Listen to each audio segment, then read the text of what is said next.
बस ठीक हो गया, थैंक यू।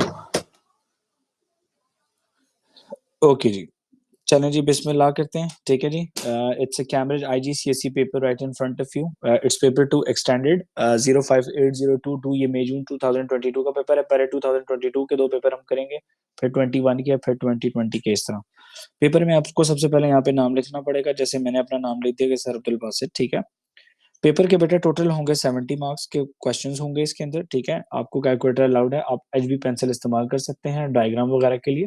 ठीक है, सेंटर नंबर वगैरह आपको आपके स्कूल्स का होगा पता। ठीक है, आपको कैलकुलेटर को इस्तेमाल करना है जहाँ पे जरूरत पड़े। आप ट्रेसिंग पेपर का इस्तेमाल कर सकते हैं, लेकिन ट्रेसिंग पेपर साथ लेके नहीं जा सकते, वहाँ पे एग्जामिनर से मांगना पड़ेगा आपको। Give non exact numerical answer correct to 3 significant figure आपने आंसर देना है, और एंगल को 1 डेसिमल प्लेस पे आप लोगों ने छोड़ देना है। और पाई के लिए आप कैलकुलेटर को भी यूज कर सकते हैं, और वैल्यू 3.142 को भी इस्तेमाल कर सकते हैं। ठीक है, मैं रिकमेंड करता होता हूँ कि कैलकुलेटर अलाउड है तो कैलकुलेटर में पाई का बटन है वो आप लोग यूज करें। ठीक है, चलें जी, जरा क्वेश्चन नंबर 1 की तरफ आ जाते हैं। अब देखिए, क्वेश्चन नंबर 1 जो है ना, इसमें कोई बेसिक मैथ्स नहीं है, आपने खुद समझ डालना है कि एट नून, नून होता है बेटा दोपहर का टाइम, और मिडनाइट होता है आधी रात। द टेम्परेचर इज, नून का टेम्परेचर है -4 degree centigrade, and at the midnight the temperature is -9 degree centigrade. Work out the difference between the Noon and the midnight. अब देखिए, नून एंड मिडनाइट लिखा है, तो आप पहले लिखो नून, यहाँ पे आपने लिख दिया नून माइनस मिडनाइट। ठीक है, ओके। नून का टेम्परेचर है आपके पास 4 डिग्रीज। ठीक है, माइनस का मतलब है मैथ्स में डिफरेंस, डिफरेंस को माइनस कहते हैं। अब मिडनाइट जो है वो इटसेल्फ -9 है, तो माइनस माइनस प्लस, तो आंसर आ जाएगा बेटा 13 डिग्री सेंटीग्रेड। कि 13 डिग्री सेंटीग्रेड का फर्क आ जाता है सुबह से लेके रात के टेम्परेचर में। और अगर आपको पेपर में प्रॉब्लम होती है तो आप लिख लो, कैलकुलेटर पे लिखो 4 minus into -9 bracket close, so the answer is 13 degrees centigrade. Is this clear, everybody? Yes. Okay, now in the second question they say that Thibault record the number of cars, each color in a park. Car के colours हैं black, white, silver and red. Number of cars is 8 black cars हैं, white जो हैं वो 5 हैं, silver जो हैं 4 हैं, और 3 जो है वो रेड है। तो मैं सबसे पहले देख लेता हूँ कि गाड़ियां कितनी खड़ी हैं। तो 8 + 5 + 4 +4 +3, तो total cars are 20 in number. तो मैं 20 इधर साइड पे लिख दूंगा। ठीक है, अब आगे क्वेश्चन पढ़ूंगा। कहता है ही ड्रॉज अ पाई चार्ट। मुझे जैसे ही पता लगा कि पाई चार्ट, तो पाई चार्ट का मुझे इतना पता होना चाहिए कि पाई चार्ट के अंदर एंगल्स होते हैं, and pie chart is part divide by total multiply by 360। ये फॉर्मूला होता है इसका पाई चार्ट का। क्योंकि पाई चार्ट जो है वो आपको पता है कि सर्कल की फॉर्म में होता है, और उसमें डिफरेंट डिफरेंट पीसेज होते हैं, डिफरेंट डिफरेंट एंगल्स बीच में बन रहे होते हैं। ठीक है, तो इनको आपको पता है कि ये छोटे छोटे जो पीसेज हैं ये सर्कल के पार्ट्स हैं। ठीक है, now this is the calculate the sector angle for the red cards. We can see that there are how many red cards? There are 3 red cards out of 20 multiply by 360। बस अब आपको paper में किसी किस्म की शोखी मारने की जरूरत नहीं है। आप पेपर में बस इजीली आप फ्रैक्शन का बटन दबाओ, ऊपर लिखो 3, नीचे लिखो 20, मल्टीप्लाई करो इसको 360 के साथ, तो आपको पता लग गया कि जी ये 54 डिग्रीज का जो है ना, ये आपके पास इसका एंगल बनेगा। ठीक है, और अगर एग्जामिनर क्रॉस क्वेश्चन भी यहाँ पे पूछ सकता है कि अगर total number of cars given नहीं है और आपको किसी पर्टिकुलर एंगल का आपको दिया हुआ है, तो आपको ये पता होना चाहिए कि पाई चार्ट में सिर्फ एक ही फॉर्मूला इस्तेमाल होता है, वो ये फॉर्मूला है। ठीक है, कि पाई चार्ट में ये जो मैंने लेफ्ट साइड पे पाई चार्ट लिखा है ना, मैं इसको हटा देता हूँ। ठीक है, इसको पाई चार्ट को हम लोग यहाँ पे लिख देते हैं सेक्टर एंगल। बस ये फॉर्मूला है पाई चार्ट का कि pie sector angle is equal to part divide by total multiply by 360। तो ये आपको फॉर्मूला हर सेक्टर का भी निकाल के देगा। इसमें आप टोटल भी निकाल सकते हो कि टोटल गाड़ियां कितनी हैं, किस खास पर्टिकुलर का पार्ट कितना है, ये भी आप निकाल सकते हो। मतलब इस फॉर्मूले में you have 3 unknown, sector angle, part और टोटल।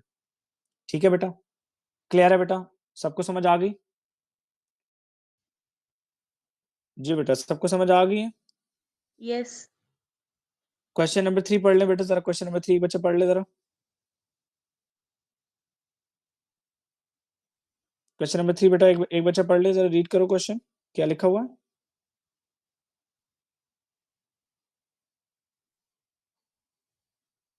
कम ऑन, एक बच्चा तो माइक ऑन करके क्वेश्चन पढ़ लेना।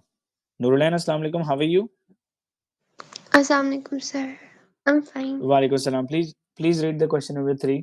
Okay. Fixed cost 43 cents each. Lara has $5 to buy some figs. Calculate the largest number of figs Lara can buy and the amount of change in cents she receives. Okay, keep one thing in mind, कैमरेज में दो चीजें आपके सामने मिलती हैं कि that $1 it is equals to 100 cents, ठीक है बेटा, एंड 1 पाउंड, एक पाउंड जो है, पाउंड का ये सिंबल होता है, ये होता है 100 पेंट्स के बराबर होता है, ठीक है बेटा, ये याद रखिएगा, ठीक है। एक फिग की कीमत है 43 सेंट्स और लेरा के पास सिर्फ $5 हैं, तो $5 का मतलब है कि शी हैज 500 व्हाट सेंट्स, ठीक है। Okay, calculate the largest number of figs lira can buy and the amount of change, तो जाहिर सी बात है 500 को 43 पे डिवाइड करूंगा तो मुझे पता चल जाएगा कि कितने वो खरीद सकती है, तो 500 डिवाइड बाय 43, तो मुझे समझ आ गई है कि 11 फिग्स जो है ना वो खरीद सकती है, क्योंकि 11.6 तो नहीं हो सकता ना, तो 11 फिग्स वो खरीद सकती है and the amount of change, तो इसका मतलब है कि पहले 11 फिग्स की हम कीमत निकाल लेते हैं, 11 मल्टीप्लाई बाय 43, तो 43 मल्टीप्लाई बाय 11, तो इसका मतलब है 473 सेंट्स जो है वो पे कर देगी, तो 27 सेंट्स जो है 500 में से आप इस आंसर को कर लो माइनस, तो 27 सेंट्स जो है उसके पास बच जाएंगे। बेटा समझ आ गई सबको? Yes. ओके, ये क्वेश्चन स्ट्रेट अवे है, find the value of the square root 68, इसमें एग्जामिनर चेक करेगा कि आपको कैलकुलेटर यूज करना आता है कि नहीं, तो आपने कैलकुलेटर में लिखना है square root 68 multiply with square root 153 equals, तो आंसर आ रहा है 102, तो आपने डायरेक्ट आंसर यहाँ पे लिख देना 102, ठीक है। फाइंड द वैल्यू ऑफ, तो ये हो गया जी क्वेश्चन नंबर 1 to 4 आपका डन। लिख लिया बेटा सबने? पहले 4 क्वेश्चंस में किसी का कोई क्वेश्चन है तो बेटा पूछ लो, किसी का कोई क्वेश्चन है Sir, बेटा?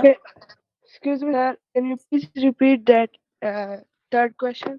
बेटा थर्ड क्वेश्चन कहता है कि एक फिग की कीमत है 43 सेंट्स ईच, तुम्हारे पास $5 है, $5 का मतलब है तुम्हारे पास 500 सेंट्स हैं, ऐसा ही है ना। वो कहता है कि calculate the largest number of figs lira can buy, तो मैंने 500 पे 500 को 43 पे डिवाइड किया तो मुझे 11 पॉइंट समथिंग मिला था आंसर, ठीक है।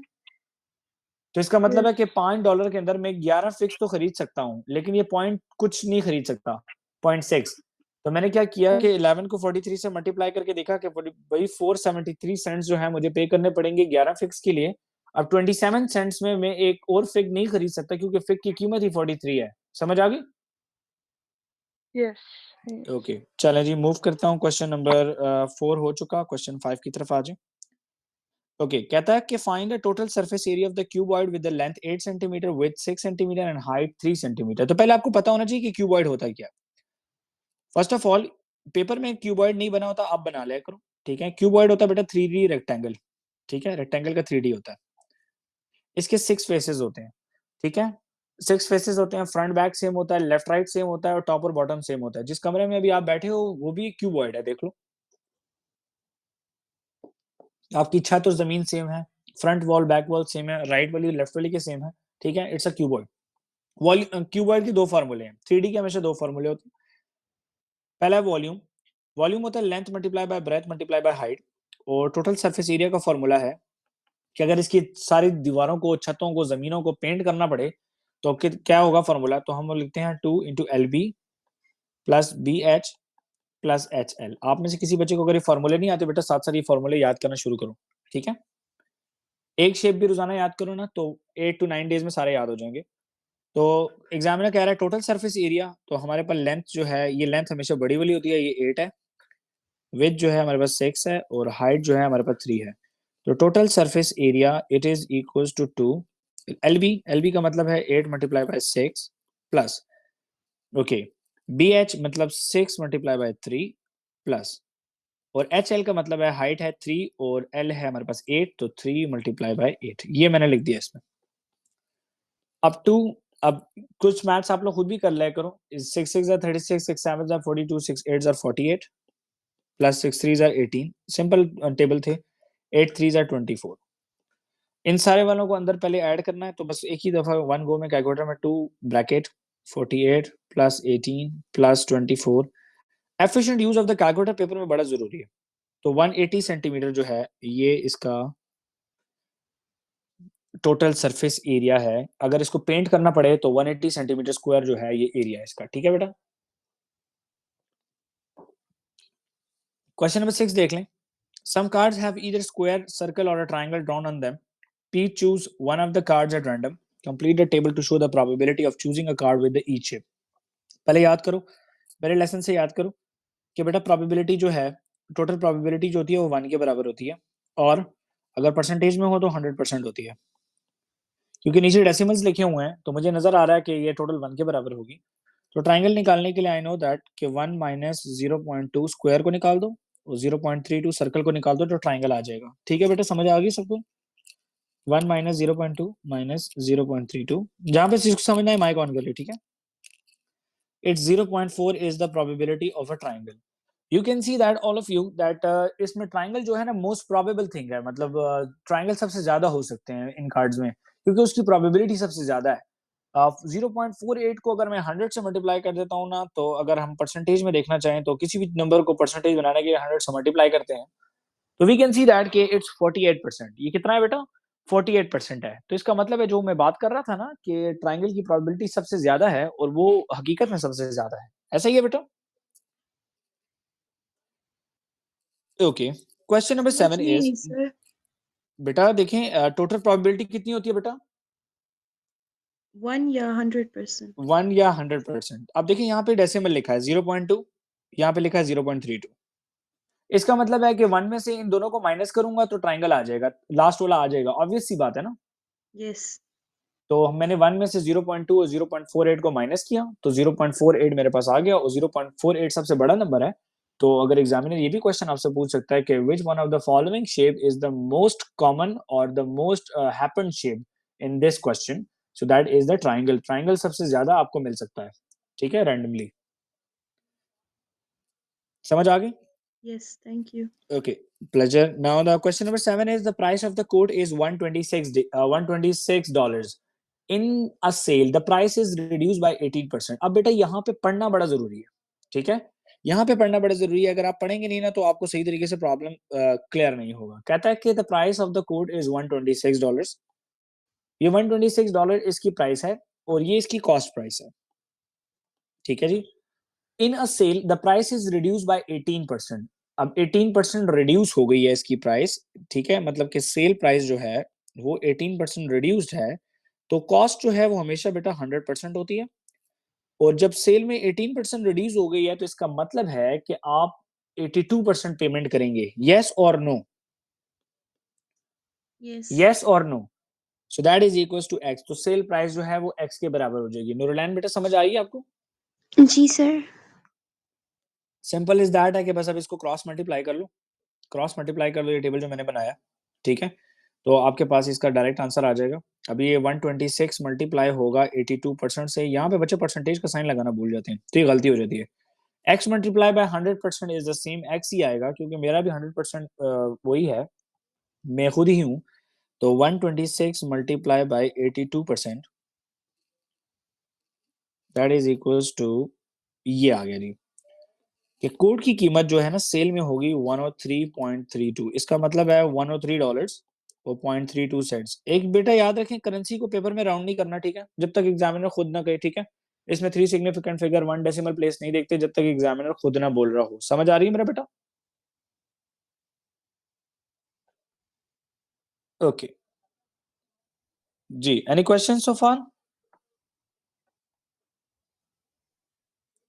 Question number 8 is of the sequences. The n term of the sequence is n square plus 12. Find the first 3 terms of the sequence.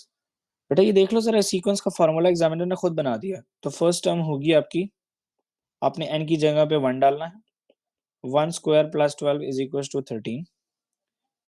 Second term होगी, आप n की जगह पे 2 डालो. 2 square plus 12, 2 square is 4, 4 plus 12 is 16. Third term होगी बेटा 3 square plus 12, तो 3 square is 9 and 9 plus 12 is 21. तो ये 3 टर्म्स हैं आपकी. तो ये आपने यहाँ पे आंसर लाइन पे लिख लेना है 13, 16, 21. नूर बेटा इसमें ये भी क्वेश्चन आ सकता है अच्छा आपको कि वो एग्जामिनर कहे कि which one find the 90th term, तो फिर आप n की जगह पे 90 डाल देना. ठीक है, जी सर. ठीक है. और बाकी सीक्वेंसेस के ऊपर लेक्चर्स जो है मेरे यूट्यूब पे पड़े हुए हैं, तो वो मैं आप लोगों के साथ पूरी आप लोग ऑलरेडी सर्च कर सकते हो. ठीक है, हर एक टॉपिक के ऊपर मेरा लेक्चर जो है वहाँ पे पड़ा हुआ है. जो टॉपिक वीक हो वहां से लेक्चर देखो क्योंकि यहाँ पे हम सिर्फ पास पेपर करेंगे. ठीक है. Okay, can I proceed, everybody? Question number 8. Hamad, can I proceed? Yes, sir. Hamad, can I proceed? Yes, sir. You can. Okay.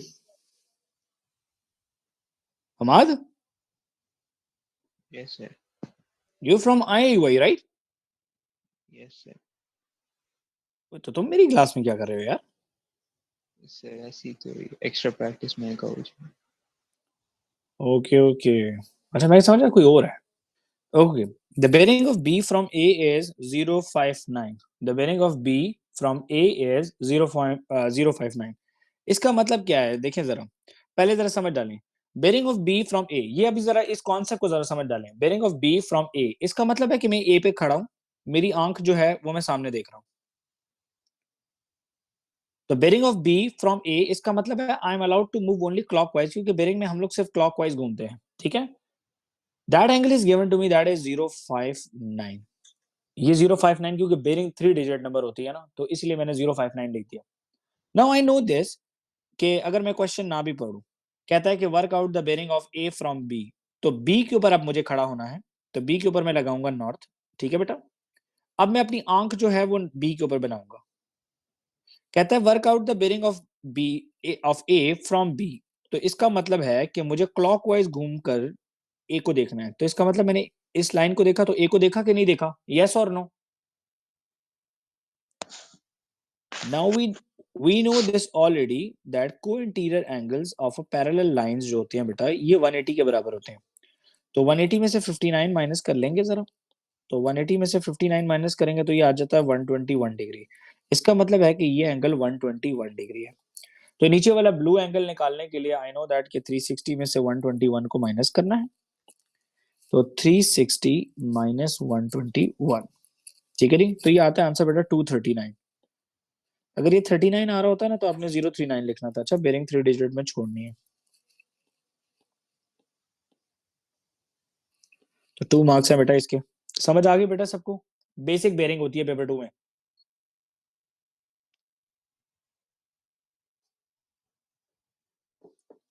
समझ आ गई बेटा सबको? Yes. Okay. The question number 10 is of vectors. Vectors नजर आ रहे हैं हमें. कहता है पी में से क्यू निकाल लो. तो ये बहुत आसान क्वेश्चन है. 2 8 माइनस ओके माइनस 1 4. नूर बेटा, ये जो ऊपर वाले हैं ना, ये एक्स मूवमेंट्स हैं और नीचे वाली वाई मूवमेंट होती हैं. ये तो पता है ना बेटा? जी सर. तो एक्स में से एक्स को निकालना, वाई में से वाई को निकालना. ठीक है. तो 2 minus into minus 1. Okay. 8 minus 4. Okay, minus minus is plus. So 2 plus 1 is 3 and 8 minus 4 is 4. So 3 4 is the answer. ठीक है बेटा? क्लियर है?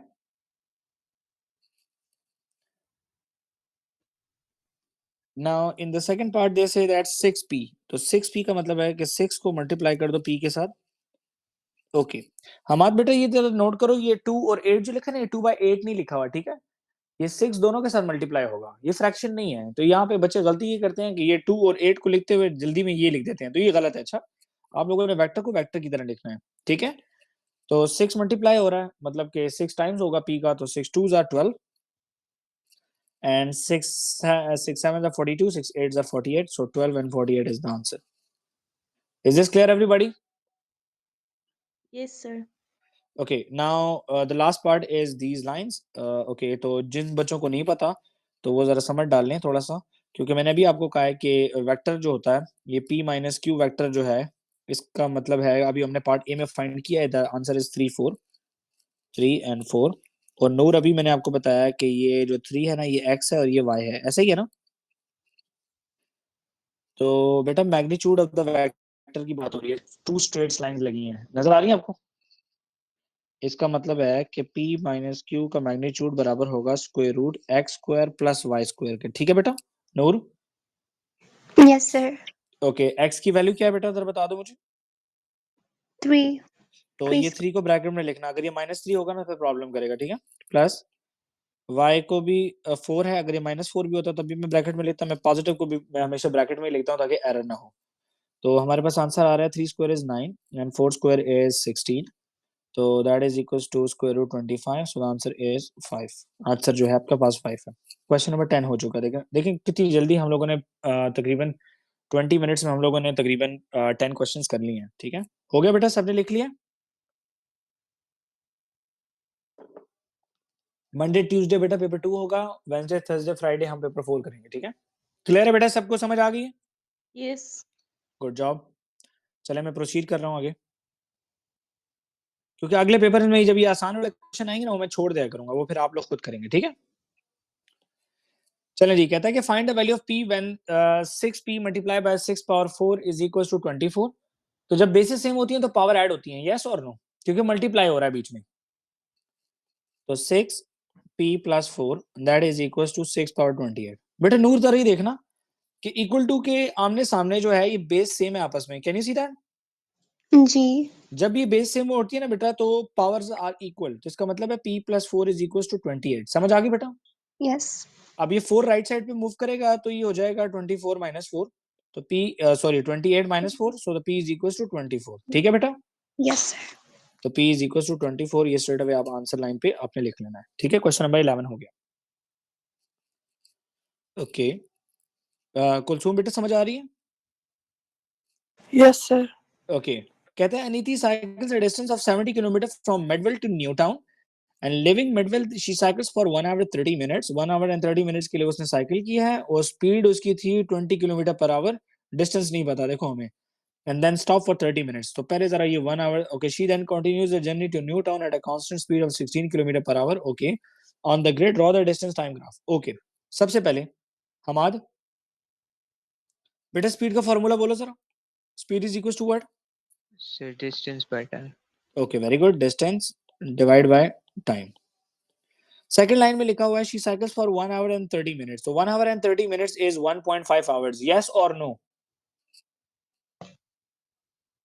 यस और no? Yes. Okay, speed is 20, distance is unknown, we don't know the distance, और time is 1.5। तो हम लोग जरा distance देखेंगे कि इसने कितना distance cover किया है 20 किलोमीटर पर आवर के हिसाब से। तो हम लोग ये 1.5 को वहां पे लेके जाएंगे, तो distance is equals to 20 multiply by 1.5। तो 20 को 1.5 से आप मल्टीप्लाई कर दें तो you will get 30, तो आपको मिल गया 30। ओके, 1 आवर और 30 मिनट्स जो हैं वो कुछ यहाँ पर होते हैं, यस और नो? 1 आवर्स 30 मिनट्स 1.5 आवर हो गया ना। ठीक है, अब 30 हमारे पास है यहाँ पे, क्योंकि ये स्पीड कांस्टेंट है तो हम लोग यहाँ से लाइन लगा के स्ट्रेट अवे ज्वाइन कर देंगे। ठीक है बेटा, समझ आ गई बेटा कुलसुम? Yes, sir. अब देखो ना यहाँ पे जो 30 था ना ये मेरे पास क्वेश्चन में नहीं था, मैंने स्पीड के फार्मूले से निकाला है। ठीक है, फिर हमारे उन्होंने कहा है कि she waited she then stops for 30 minute. तो 30 मिनट के लिए वो स्टॉप हुई है तो मतलब स्ट्रेट लाइन हो जाएगी, डिस्टेंस चेंज नहीं हो रहा, खाली टाइम गुजर रहा है। Agree? And and she then continues the journey to Newtown at a constant speed of 16 kilometre per our. अब 16 किलोमीटर पर आवर के हिसाब से ये है, हमारे पास टोटल डिस्टेंस कितना था अमाद? टोटल डिस्टेंस कितना था बेटा? 30. 70 था। कवर्ड कितना हो गया हमारे पास? कितना कवर कर चुकी है वो? 30। लेफ्ट कितना हो गया? 40 किलोमीटर रहता है, ऐसा ही है ना बेटा कुलसुम? अगेन बेटा formula speed is equal to distance divide by time. हमारे पास स्पीड मौजूद है बेटा 16, डिस्टेंस भी हमारे पास मौजूद है बेटा 40। टाइम नहीं पता कि वो कितना टाइम लगा है उसको ये डिस्टेंस कवर अप करने में, क्योंकि मुझे इसको कंप्लीट करना है ना इस स्पीड टाइम ग्राफ को। ठीक है, तो मैं टी को इधर ले जाऊंगा, 16 इधर आ जाएगा, तो 40 डिवाइड बाय 16 जरा कैलकुलेटर पे करके देखें। 40 डिवाइड बाय 16, बेटा ये आंसर आ रहा है 5/2। 5/2 का मतलब है 2.5 आवर्स। यस और नो? Yes. ओके, तो 2.5 आवर्स जो हैं वो हमने 2 के बाद काउंट करने हैं, तो 3 4 एंड 4.5। यस और नो? और हमें 70 के साथ इसको हिट करना है, and 70 is that point. Khan साहब बेटा समझ आ रही है आपको? Yes sir. तो ये हो गया बेटा मेरा डिस्टेंस टाइम ग्राफ कंप्लीट। ठीक है, अब इस क्वेश्चन में दो ट्रिक थे, एक हमने ये फाइंड आउट किया, ये अननोन था हमने फाइंड आउट किया। ठीक है, और एक ये अननोन था और ये फाइंड आउट किया, और दोनों के लिए हमने speed is equal to distance divide by time का फॉर्मूला लगा दिया। ठीक है, समझ आ गई बेटा? Yes, sir. ओके, हमारा जरा बेटा पार्ट बी रीड करो. Calculate the average speed for the whole journey. Average speed for the whole journey कितना आएगा? So 70 divided by 4.5. ओके, तो speed total distance is equal to total distance divide by total time. तो बेटा total distance कितना है? 70 kilometre. और time कितना बेटा? 4.5 है. यस और नो? समझ आ रही है आपको कि नहीं? तो आपने किलोमीटर Yes. पर आवर के हिसाब से लिखना है, तो 70 डिवाइड बाय 4.5, ये आपके पास आंसर आ रहा है 15.555 रिकरिंग. 15.5 रिकरिंग आ रहा है आपके पास. तो हम लोगों ने इसको स्टॉप करना है 3 सिग्निफिकेंट फिगर पे, तो हम लोग लिखेंगे 15.6. ठीक है, क्योंकि कैलकुलेटर पे देखो 15.5 रिकरिंग हो गया, तो 15.6 पे हम इसको स्टॉप करेंगे 3 सिग्निफिकेंट फिगर्स के लिए. तो 3 मार्क्स हैं इसके. जी क्लियर है बेटा सबको? Is this clear? Yes, sir. Okay, चलें लिख लिया, आगे जाऊं बेटा? क्वेश्चन 13 तक आ गए हम लोग. बेहतरीन question. Without using calculator work out this. तो आपने कैलकुलेटर को इस्तेमाल नहीं करना. फ्रैक्शंस का इतना याद रखें कि मैं सिखा रहा हूँ कि ये मिक्स फ्रैक्शंस होती हैं. ठीक है, ये इसके साथ मल्टीप्लाई होता है, जो रिजल्ट आता है वो इसके साथ ऐड होता है. तो चले पहले ओपन करते हैं इसको. 4 8 4 32, 32 plus 1 is 33/8 minus 6 2 12, 12 plus 5 is 17 divide by 6. Okay, जब भी फ्रैक्शंस प्लस और माइनस होती है बेटा, डिनोमिनेटर मतलब नीचे वाला नंबर जो है वो सेम करना है. ठीक है, अब वो एग्जामिनर आपको कह रहा है कि कैलकुलेटर को यूज नहीं करना है, तो इसका मतलब है कि हमें नीचे नीचे वालों को सेम करना जरूरी है. अब 6 और 8 के टेबल में ऐसा कौन सा नंबर है जो कि दोनों में आता है? तो क्या 24 दोनों में आता है? यस और नो? यस और नो? Yes. तो मैं राइट साइड को बेटा मैं 6 मल्टीप्लाई बाय 4 करूंगा, ऊपर भी नीचे भी, तो 6 4 24 हो जाएगा. और यहाँ पर मैं 8 3 करूंगा तो भी 24 आता है, तो ऊपर भी मल्टीप्लाई करना जरूरी है. तो 33 multiply by 3 is 99. 8 3 24 minus 17 times 4, तो 17 टाइम्स 4, ये अब हल्की फुल्की हम लोग कैलकुलेशन कर सकते हैं. 68 and 6 4 are. Excuse me, sir. जी जी बेटा. क्या हम LCM ले सकते हैं इसमें? तो एलसीएम ही ले रहा हूँ बेटा, आसानी के लिए कर रहा हूँ. 24 डायरेक्टली आ गया यहाँ पे, ठीक है, ठीक है. क्योंकि 6 और 8 का जो लीस्ट कॉमन मल्टीपल है ना, वो 24 ही है कोई ऐसा नंबर के जो इन दोनों में आता है? नहीं, ऐसा ही है ना. तो 24, देखो डिनोमिनेटर सेम हो गए हैं कि नहीं? तो राइट द डिनोमिनेटर वंस, और 99 में से आप माइनस कर लो 68 को. ठीक है, तो 99 minus 68, okay, that is equal to 31. 31 divide by 24. अब ये कटिंग नहीं होती. अब एग्जामिनर कह रहा है कि मिक्स नंबर में लिखो आंसर. अब ये आंसर नहीं है. अगर ये आंसर दिया ना तो एक नंबर कम मिलेगा, तो 2 नंबर मिलेंगे. मिक्स नंबर में बेटा 2 3 सर्कल बना लेना ऐसे, लेकिन पहले देख लेना कि ऊपर अगर कटिंग हो रही है तो कटिंग कर लेना. अब नीचे 24 लिखा है, तो इसको एज इट इज अपनी इस जगह पे लिख दो. ठीक है, यहाँ पे 24 आएगा. अब 24 के बाद जो ऊपर जो 31 लिखा है, ये इतना बड़ा नंबर नहीं है. तो 24 1 जा 24, and 24 plus what is 31? 7. Very good. So straight away it's 7, so you will get 3 marks for that. और ये काम आप कैलकुलेटर पे भी कर सकते हैं. चेक कैसे?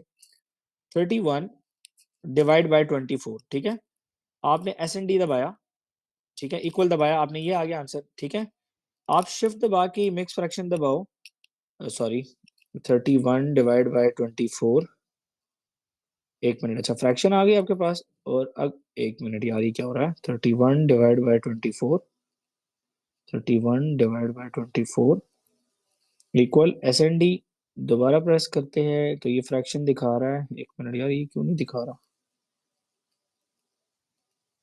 31 डिवाइड बाय 24.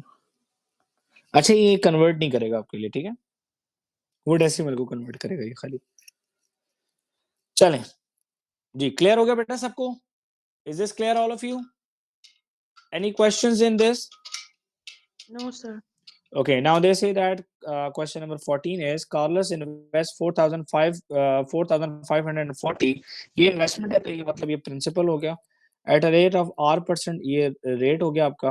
कंपाउंड इंटरेस्ट है तो कंपाउंड इंटरेस्ट का पहले ही फॉर्मूला लिख लो, that future value is equal to principal bracket 1 plus R% whole power t। ये कंपाउंड इंटरेस्ट का फॉर्मूला है। At the end of 10 years, ये आपका टाइम हो गया। He has earn this much as interest, तो ये इंटरेस्ट है इसके पास, ये क्या है जी, इंटरेस्ट।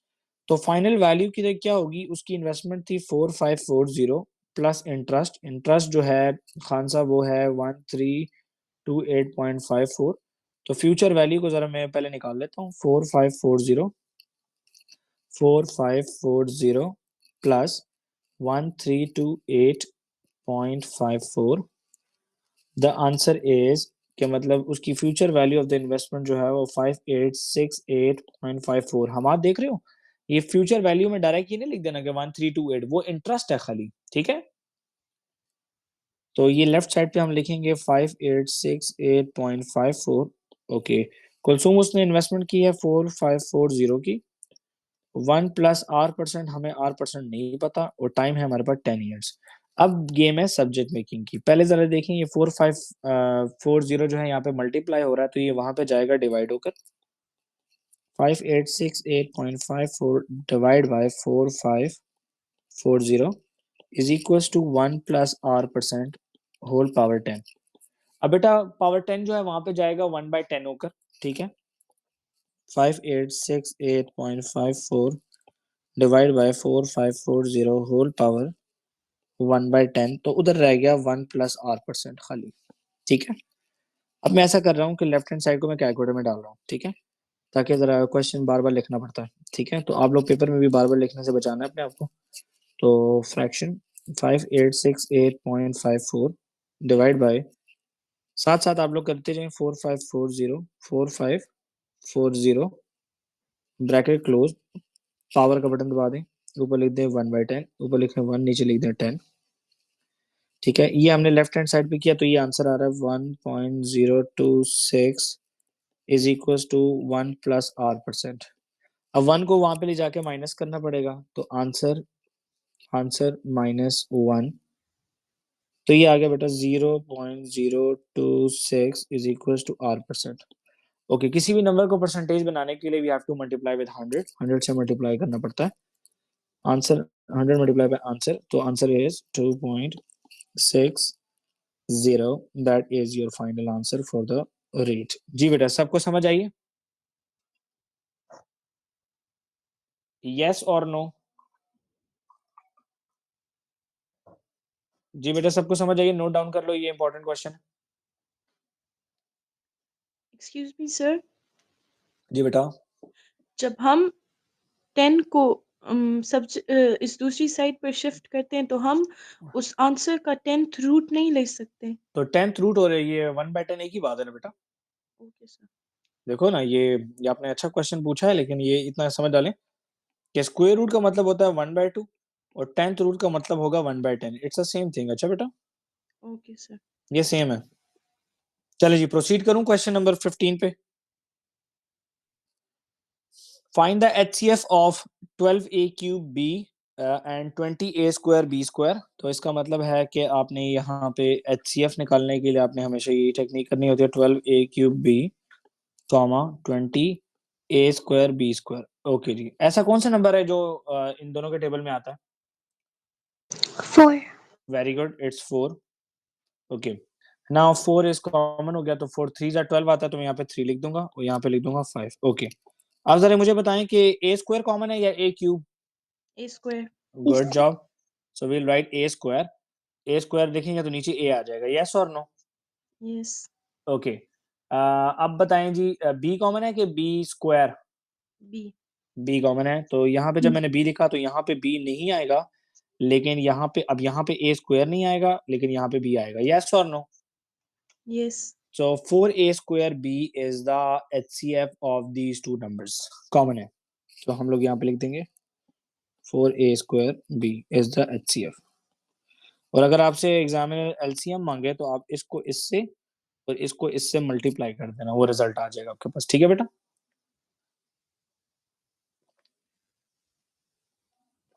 समझ आ गई बेटा? Can I proceed now? Yes. All right. Sets and Venn diagrams.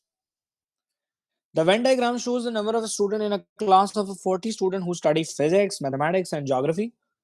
Okay. Use a set notation to describe the shaded region. ठीक है, अगर आप में से किसी को सेट्स नहीं आते तो मेरे YouTube चैनल पे जाके मैंने 3-4 दिन पहले ही 5-6 वीडियोस अपलोड की हैं सेट्स एंड वेन डायग्राम के ऊपर, सारी देख लें, समझ आ जाएगी आपको। कहते हैं use a set notation to describe the shaded region. First of all हमारा I can see that P is out. Can you see that? Can you see that? P is not shaded. It means that P is out. Okay? Yes or no? Yes, sir. Hamad बेटा जरा loud बोलो जरा थोड़ा सा। Yes, sir.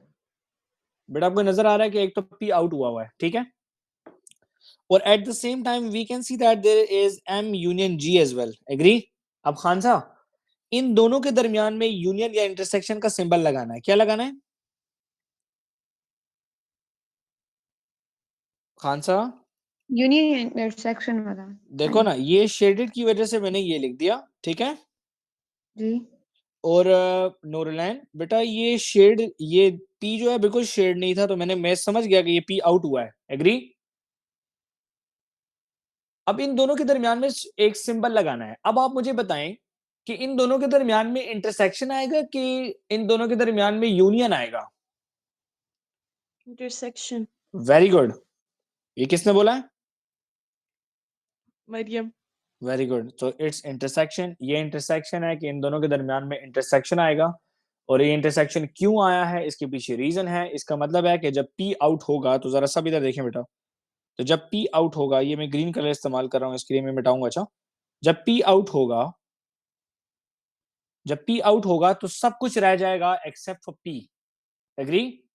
M union G जो हुआ है, M union G, तो M यूनियन G जो है, this is the common area of P complement and M union G। Yes और नो? यस और नो? ये जो शेडेड रीजन है, this is the common region of M union G and P complement. That is the region intersection का symbol लगाया है हमने। समझ आइए आपको? क्या नाम है आपका? हमाद। जी सर, समझ आ गया। Okay, good job. Okay, now they say that n का मतलब है number of elements, and n कहते हैं नंबर ऑफ एलिमेंट्स को। हमने नंबर ऑफ एलिमेंट्स बताने हैं कि कितने एलिमेंट्स इसमें मौजूद हैं। पहले देखें P इंटरसेक्शन G क्या आ रहा है बेटा? P intersection G, P intersection G ये लोग हैं। यस और नो? यस और नो? बेटा एक माइक ऑन करके बात करें मुझसे, ये समझ डालें, ये फिर बाद में आपको समझ नहीं आनी है। जी Sir, can you repeat, please? बेटा, can you see that P intersection G का मतलब है कि P ये है, ठीक है, और G ये है। तो इन दोनों के दरमियान में कॉमन 3 और 9 है, Yes, sir. तो ये इसका मतलब है कि 12 लोग इनके कॉमन है। यस और no? Yes. I will write 12 union M complement. M complement का क्या मतलब होता है? M आउट और नॉट? Yes. तो आप M को आउट करके बोलो कितने नंबर रह गए हैं, जरा बताओ मुझे। M को आउट करके बोलो, देखो कितने नंबर रह गए। 4, 3 और 6 रह गया कि नहीं? Or 9. हाँ जी, नहीं नहीं, 9 आउट हो गया ना, क्योंकि M आउट हो गया। देखो M आउट होगा तो 9 भी आउट हो जाएगा, ऑब्वियस सी बात है। Okay. देखो P इंटरसेक्शन G जब हमने किया है ना, P इंटरसेक्शन G, तो वी हैड 3 एंड 9। यस और नो? यूनियन। Yes. जब हमने M कॉम्प्लीमेंट किया, मतलब M को आउट किया, तो 2, 9, 5 और 11 ये आउट हो गए। देखो ये आउट होंगे ना, जब M आउट होगा तो ये 4 के 4 आउट हो जाएंगे। ऐसा ही है। जी. तो क्या रह गया हमारे पास? हमारे पास रह गया 4, 3 एंड 6। तो इन दोनों के दरमियान में जब यूनियन करेंगे, तो यूनियन करते हुए कॉमन को एक दफा लिखते हैं हम लोग, तो हम लोग लिखेंगे 3, 9, 4 एंड 6। तो 3, 9, 4, 6 कितने लोग होते हैं बेटा? 3, 9, 4, 6 जरा काउंट कर लो बेटा, इनको जरा प्लस कर लो सबको। कितने कितने कितने लोग हैं? 3 + 9 12 and 12 22. + 10 22. So there are 22 people, 22 numbers in this element. ठीक है, find n, n is the number of element, और p इंटरसेक्शन g कितने लोग थे, p इंटरसेक्शन g 3 और 9 थे, लिख दिया, यूनियन अपना सिंबल डाल दिया, m को आउट कर दिया। m का आउट का मतलब है ये 3 सर्कल्स 4 सर्कल्स मैंने लगाए हैं, 2 9 5 और 11 आउट, मींस 4 3 एंड 6 लेफ्ट। तो फिर यूनियन का मतलब है write all together but write common ones, तो इसलिए मैंने 3 एक दफा लिखा है। ठीक है, ओके कुलसुम बेटा क्वेश्चन पढ़ो, क्वेश्चन नंबर पार्ट सी पढ़े बेटा। Student is chosen at random from the studying geography, पढ़े बेटा। Is chosen at random from those studying geography. एक Find the minute, geography problem. बताओ, पहले ही बताओ ज्योग्राफी कितने बच्चे पढ़ रहे हैं, जरा गिन के बताओ। Random. Acha. Sorry. 3 9 5 6. 3 9 5 6 क्या होता है बेटा? Well, wait, sir. 23. 23 होता है जी। 23 में से आपने एक स्टूडेंट को पिक करना है, ठीक है। Yes, sir. तो find the probability that this student also studies physics और मैथ्स बट नॉट बोथ। तो फिजिक्स और मैथ्स पढ़ता है लेकिन बोथ नहीं पढ़ता। तो फिजिक्स और मैथ्स वाले कितने बचे हैं 4 2 3 9 11 बेटा? 5. फिजिक्स और मैथ्स ज्योग्राफी वालों में देखो, बाकियों में नहीं देखो। Acha, sir. Physics, maths 3 9 5. 3 9 5 not both, Yes. 9 को हटा दो, लिखा हुआ है not both. Okay. So 3 and 5, 3 and 5 is what? Yes. 8. So Yes. 8 out of 23 is the answer. Yes. This is physics and maths only, and this is total from geography. So 2 marks हैं इसके, 8 out of 23 is the final answer. चलें जी, proceed करूं बेटा आगे। अच्छा जी, कहता है sketch the graph of y is equal to sin x। तो sin x का ग्राफ बनाने के लिए टेबल आना चाहिए आपको, टेबल आएगा तो आसानी हो जाती है। तो टेबल मैं यहाँ पे बना रहा हूँ थोड़ा सा, ठीक है। आप लोग भी मेरे साथ बनाएं स्केचिंग के लिए, ठीक है। मोस्ट प्रोबेबली शायद ये पेपर आज खत्म ना हो पाए, लेकिन बस कोशिश करेंगे कि ज्यादातर पेपर जो है ना आज खत्म कर लें, ठीक है। फर्स्ट ऑफ ऑल साइन का ग्राफ बना रहे हैं हम लोग। तो नूरुलैन बेटा, ये आपके पास कुछ वैल्यूज यहाँ पे गिवन है 0 से लेकर 360 तक, ठीक है। तो आपने हमेशा लेना है साइन 0, पहले लेना है साइन 0।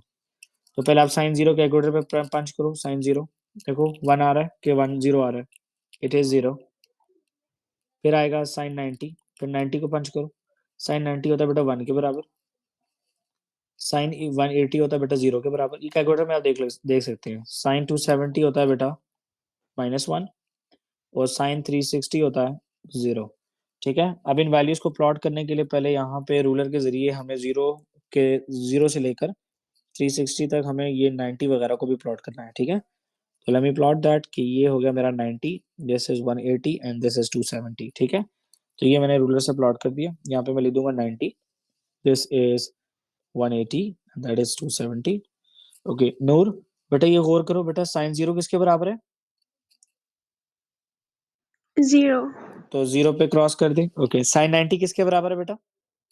1. तो साइन 90 इज 1, तो यहाँ पे क्रॉस लगा दें। ओके, साइन 180 किसके बराबर है बेटा? 0. ओके, साइन 270 किसके बराबर है बेटा? -1. -1। एंड साइन 360 किसके बराबर है?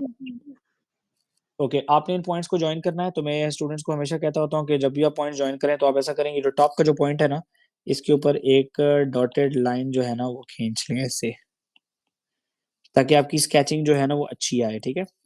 मजेदार आएगी स्केचिंग आप लोगों की। ये मैंने इसे स्केचिंग के लिए लाइन लगा दी है ताकि मेरा जो ग्राफ है ना इससे नीचे ना जाए, ठीक है। तो मैं ब्लैक ले रहा हूँ कलर। तो आपने यहाँ से आके इसको इस तरीके से यहाँ पर टिल्ट करना है, then you have to go back down like that. So this is your sine graph, ठीक है। क्लियर हो गया बेटा? Is this clear everybody? Yes sir. अगर आप में से किसी को साइन कॉस टेंजेंट का ग्राफ लगाना नहीं आता, आप लोग वो भी वीडियोस देख सकते हैं, उसमें आसानी हो जाएगी। थोड़ा सा अपना रूटीन को बना लें, टॉपिक वाइज प्रैक्टिस शुरू करें, साथ साथ पास पेपर में क्वेश्चंस होते रहेंगे तो आप लोगों के इश्यूज जो हैं सॉल्व होते रहेंगे, ठीक है। कहता है solve the equation 3 sin x + 1 is equal to 0। पहले आप लोगों को ये ग्रेड याद रखना है, ये मैंने आप लोगों को सिखाया था एंगल्स का। बेटा यहाँ इस क्वाड्रेंट में सारे पॉजिटिव होते हैं, यहाँ पे सिर्फ साइन पॉजिटिव होता है, यहाँ पे सिर्फ टेंजेंट पॉजिटिव होता है, और यहाँ पे कॉस पॉजिटिव होता है, ठीक है। तो कहता है 3 sin x + 1 is equal to 0। तो इसका मतलब है 3 sin x is equal to -1। 3 वहां पे जाएगा तो sin x is equal to -1/3। Okay, मेरी बात सुनिए आप, क्या नाम है, नूर जी. बेटा, माइनस को इग्नोर करोगे अच्छा यहाँ पे, ठीक है। Okay. माइनस को भी यहाँ पे इग्नोर करना है, मैं आपको बताता हूँ क्यों। ठीक है, हमें माइनस को याद है लेकिन माइनस को इग्नोर करने वाले हैं अभी हम लोग थोड़ा सा। साइन इनवर्स ऑफ 1/3 लूंगा, क्या लूंगा? तो shift and sine inverse 1/3। Kulsum समझ आ गई बेटा? हाँ। बेटा ये आ रहा है 19.5, ये कितना आ रहा है? लेकिन ये पॉजिटिव साइन का आंसर है, यस और नो? तो यहाँ पे मैं थोड़ा सा जूम इन करके यहाँ पे मैं लाइनें लगा रहा हूँ, तो देख लें बेटा। अच्छा, ये जो 19.5 आया ना, ये एक्स एक्सिस के साथ लिखना, ठीक है? ओके नूर, जी क्वेश्चन नेगेटिव में था लेकिन हमने आंसर पॉजिटिव में निकाला था, ऐसा ही है ना? जी तो साइन जो है बेटा, ये पहले और दूसरे में पॉजिटिव होता है, तो हम पहले और दूसरे को इग्नोर कर देंगे, हमने पॉजिटिव नहीं लेना, हमने नेगेटिव की तरफ जाना है, ठीक है बेटा? ओके तो साइन का जो पहला आंसर है ना, वो नीचे होगा टेंजेंट के पास, तो हमने यहां से स्टार्ट लेना है। We know that this is 180 plus 19.5, yes और no? Yes so it is 180, हम आज समझ आइए बेटा, प्लस 19.5, क्योंकि नेगेटिव आंसर है ना, तो ये हो गया मेरे पास एक आंसर आ रहा है एक्स का 199.5, और दूसरा आंसर होगा, यहीं से स्टार्ट लूंगा कुलसुम, 0 से, और यहां पर आना है मुझे, ठीक है? ऐसा ही है ना? क्योंकि साइन के नेगेटिव आंसर्स जो हैं वो दोनों यहां पर होंगे, यस और नो? पहला मिल चुका है, तो 360 में से 19.5 माइनस कर लें, 360 माइनस 19.5, शॉर्टकट है ना? 340.5। तो ये आ रहा है 340.5। सो this is your final answer for 3 marks. और ये पेपर में बहुत पीस ऑफ केक क्वेश्चंस है दोनों, इन पे थोड़ी सी प्रैक्टिस हो जाए ना, तो आप लोग बहुत आसानी से क्वेश्चंस को कर लेंगे, ठीक है बेटा? Is this clear everybody? We are done till question number 17, ठीक है? क्वेश्चन नंबर 18 से लेकर क्वेश्चन नंबर 23 तक आप लोग ट्राई करें। कल की क्लास में इंशाल्लाह ताला मैं इन क्वेश्चंस को आगे प्रोसीड करूंगा, क्योंकि मीटिंग एंड हो जाएगी अभी, ठीक है? तो 1 आवर की मीटिंग होती है, तो इनको आप करें, मैं भी आपके ग्रुप में ये शेयर कर दूंगा, ठीक है? क्लास की रिकॉर्डिंग हो चुकी है,